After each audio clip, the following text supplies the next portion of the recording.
odam ko'z bilan ko'radimi? Yo'q, odam ko'z bilan ko'rmaydi. Odam ko'z bilan qaraydi, miyani 17-maydoni bilan ko'radi. Shu 17-miyani maydonida demak hujayralar o'ziga xos guruhlashib, ansambliy tuzilma hosil qiladi. Endi quloq bilan eshitadimi? Yo'q.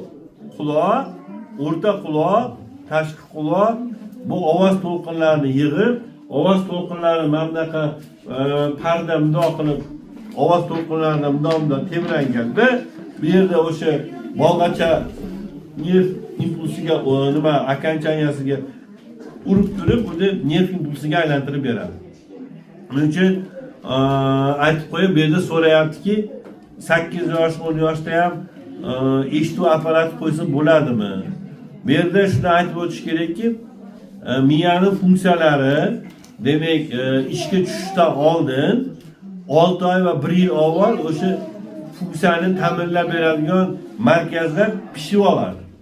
Oddiy qilib pomidor pishishdan oldin hamma bo'lib oladi. Keyin qizarib, rang kirib, nima deydi, hid kirgandek funksiyasi hosil bo'lgandek, miyani ham o'sha ma'lum bir vazifalar hosil bo'lish uchun o'sha to'qimalar pishib olish kerak.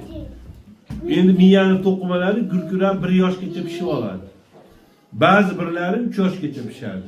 Lekin asosiysi 1 yoshgacha pishadi. Endi bizda fundamental fanlar yaxshi o'qitilmaydi-ku. Chunki nima deydi, ko'p fundamental fanlarning rivojlanishiga Allohga shirk keltirib qo'ymaslik uchun o'rganilgan. Ko'proq o'sha dunyo olimlari aytganlari bizga diniy talqin beradi.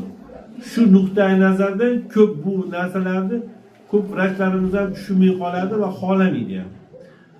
Lekin hozir endi o'rganyapti. Shuning uchun nima demoqchiman? Demoqchimanki, bu yerda shunaqa muammolar borki, buni shu hujayra darajasida, fundamental darajada tahlil qilib tushuntirib berish kerak sizlarga shu. Yana savollar bo'lsa beringlar. Hozir berilgan savolga javob berdim xolos. Nimaga shunaqa javob berdi demanglar. Xo'p, yana